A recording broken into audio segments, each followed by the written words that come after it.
Welcome back to the Wall Street podcast. The Economist, in its September 3rd, 2025 issue, features the Schumpeter column titled The Rebirth of Distance. It analyzes a pretty critical shift in global digital commerce. Essentially, it observes that geographical, distance is re-emerging in cyberspace, and this fundamentally challenges established global tech business models, largely due to new regulations and tariffs. So our discussion today really aims to explore whether this splintering represents, a manageable adaptation for big tech, or if it's actually a fundamental threat that hinders their long-term growth and global reach. My position here is that this is an adaptable evolution, one that fosters, frankly, essential accountability. And I come at it from a different perspective. While adaptation is certainly part of business, I'd argue this rebirth of distance represents a pretty profound threat. It inevitably leads, I think, to inefficiency and, crucially, stifled innovation for these global giants. The systemic nature of these new barriers feels far more impactful than maybe past market adjustments. Okay, so to begin, let's consider the drivers and the scale of this fragmentation. These current regulatory environments take America's August 29th end of the $800 de minimis tariff exemption, or the EU's Digital Markets Act, the DMA. These reflect necessary national policy recalibrations. These aren't arbitrary roadblocks, right? They're targeted responses to a previously, let's say, unchecked global digital space, restoring some much-needed balance. Right. I recognize the argument for national recalibration. But is the scale really just targeted responses? We're seeing pretty widespread adoption. Countries from Australia to Brazil are actively considering similar laws.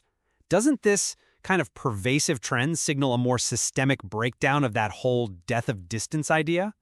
Doesn't it fundamentally redraw digital borders for e-merchants and tech platforms into this complex, maybe even incompatible mosaic of rules? Well, tech companies do have a well-documented history of adapting to diverse market requirements. And yes, there are material costs. Meta, for instance, reported $110 million in direct DMA compliance costs, and maybe an estimated $1 billion in foregone sales over 2 years. But these are arguably adaptable challenges. Such pressures often drive efficiency and localized innovation, to pushing companies to be more agile in these diverse regulatory environments. I see the point about historical adaptation, sure, but I'm not convinced this is mere adjustment. The data seems to suggest otherwise. Delayed AI tool launches in Europe by Alphabet, Apple, Meta, Microsoft, that shows this rebirth of distance directly hindering innovation speed and scale. So how do you reconcile those tangible impacts on core innovation, not just accounting line items, with your view of manageable adaptation? Well, from a broader public and market impact perspective, this shift could foster local competition. It could lead to services more aligned with national preferences. The exit option that some tech companies consider, like Meta's decision regarding news links in Canada, for example, that creates opportunities for smaller, maybe more agile competitors to fill gaps and cater to specific market needs. It could strengthen local digital ecosystems. That's a fair point about localized benefits. Have we fully considered the broader public cost here?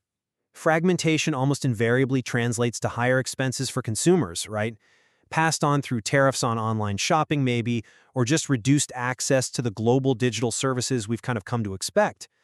Doesn't this risk a less interconnected, potentially less innovative digital world, moving away from the very benefits of global digital integration we've previously enjoyed? Yeah, this discussion certainly illuminates that profound tension. The tension between the drive for global digital integration on one hand and the increasing assertion of national regulatory sovereignty on the other. It's clear there are compelling arguments on both sides regarding the long-term trajectory here for digital commerce. Indeed.